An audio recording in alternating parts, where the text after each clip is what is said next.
তো এখন দেখুন, সবক নম্বর 12, র, পুর ও বারিকের কায়দা। র, পুর ও বারিক। সবচেয়ে প্রথম আমরা জানবো যে পুর কাকে বলে, বারিক কাকে বলে। পুর হতে গেলে কয়েকটি শর্ত প্রয়োজন, সেই বিষয়ে আমরা আলোচনা করব। দেখুন, প্রথমে পুর কাকে বলে এই বিষয়ে মন দিয়ে শুনুন যে পুর হতে গেলে কি কি লাগবে, পুর কাকে বলে। আচ্ছা, পুর মানে হচ্ছে যে আপনার আওয়াজটা ভারী হবে, আপনার আওয়াজটা মোটা হবে, আওয়াজটা উপরের দিকে যাবে, ফিল হবে, এটা অনুভব হবে যে আপনার আওয়াজটা উপরের দিকে যাচ্ছে, মানে অক্ষরের উচ্চারণে যে আওয়াজটা সেটা উপরের দিকে যাচ্ছে, ভারী হচ্ছে আওয়াজটা। আর আহ, এই দুটো শর্ত যদি মোটামুটি পূরণ হয়ে যায় তাহলে মনে করবেন যে এটা পুর উচ্চারণ হচ্ছে। আর পুর উচ্চারণের তৃতীয় শর্ত, যেটা হচ্ছে ইম্পর্টেন্ট শর্ত, যে আপনি যখন কোনো পুর অক্ষর উচ্চারণ করবেন তখন আপনার মুখ বা আপনার ঠোঁট গোল হয়ে যাবে। ঠিক আছে? যেমন র, জবর র, ওই র বলছি মানে কি আমার মুখটা গোল হয়ে যাচ্ছে, তখন ওটা র পুর হচ্ছে, তার মানে আমরা বুঝবো। আচ্ছা, র যখন বলছি, বলবো, বলছি মানে আওয়াজটা উপরের দিকে যাচ্ছে না আর ভারী হচ্ছে না, তাহলে র মানে যদি কোনো পুর বলতে গেলে মোট তিনটে শর্ত আছে। কি কি? প্রথম হচ্ছে আপনার আপনার আওয়াজ ভারী হবে, দ্বিতীয় নম্বর হচ্ছে আপনার আওয়াজ উপরের দিকে যাবে, আর তৃতীয় নম্বর হচ্ছে আপনার মুখ গোল হবে।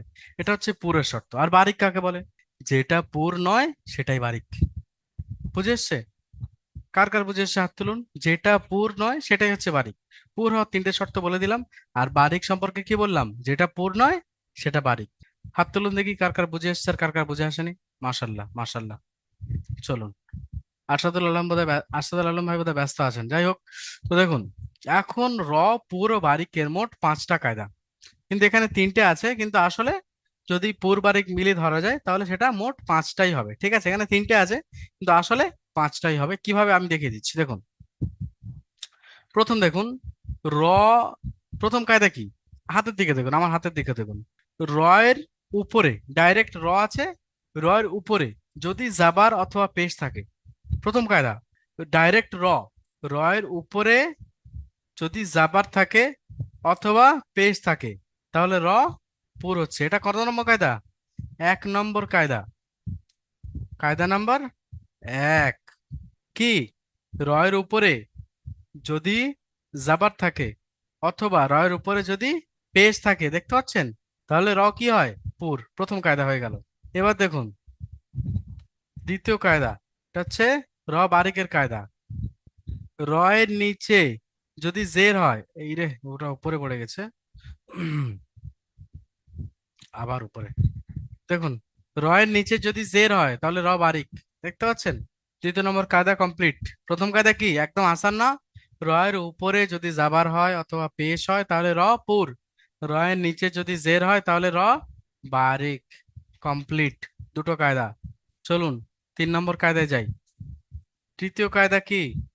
তৃতীয় কায়দা হচ্ছে র সাকিনের পূর্বে জাবার অথবা র সাকিনের পূর্বে পেশ। প্রথমে দেখতে পাচ্ছেন র, তারপরে কি সাকিন, আর তার পূর্বে জাবার। এই দেখুন র, তারপরে সাকিন, আর ডান দিকে পেশ, পুর। র সাকিন তার পূর্বে জাবার থাকলে র কি হয়? পুর হয়। র সাকিন আর র সাকিনের পূর্বে জাবার, দেখতে পাচ্ছেন? র সাকিন, র সাকিনের পূর্বে পেশ, তাহলে র পুর। চতুর্থ নম্বর কায়দা দেখুন। 4 নম্বর কায়দা, র বারিক হওয়ার কায়দা। র সাকিন পূর্বে জের, র বারিক। র সাকিন, দেখতে পাচ্ছেন, পূর্বে জের, র বারিক। র সাকিন পূর্বে জের, র বারিক। 4 নম্বর কায়দা হয়ে গেল। 5 নম্বর কায়দায় আসুন।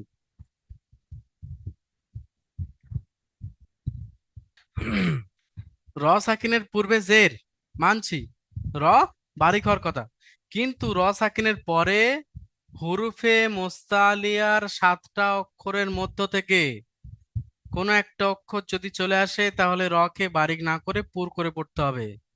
র সাকিনের পূর্বে জের, কিন্তু র সাকিনের পরে হুরুফে মুস্তালিয়ার যে 7টা অক্ষর দেখতে পাচ্ছেন এখানে, এই যে দেখতে পাচ্ছেন, এই 7টা অক্ষরের মধ্যে কোন একটি অক্ষর যদি র সাকিনের পরে চলে আসে তাহলে র সাকিন এর আওয়াজকে বারিক না করে কি করে পড়তে হবে? পুর করে পড়তে হবে। এই দেখুন, দেখতে পাচ্ছেন আমি সব মার্ক করে দিয়েছি। র সাকিনের পূর্বে জের আমরা কি পড়েছি? এই উপরে পড়েছি না, র সাকিনের পূর্বে জের মানে কি? র বারিক। পড়িনি আমরা উপরে? এই দেখুন, র সাকিনের পূর্বে জের, র বারিক পড়েছি তো। কিন্তু এটার আর ব্যতিক্রম শর্ত হচ্ছে 5 নম্বর শর্ত। দেখতে পাচ্ছেন এখানে র সাকিনের পূর্বে জের আছে, র সাকিনের পূর্বে জের আছে, কিন্তু র সাকিনের পরে এই যে হুরুফে মুস্তালিয়ার কটা অক্ষর, সাতটা অক্ষর, এই সাতটা অক্ষরের মধ্যে থেকে কোনো একটা না একটা চলে এসছে, এই জন্য ওটাকে বারিক না করে পুর করে পড়তে হবে। এই হচ্ছে মোট পাঁচটা কায়দা।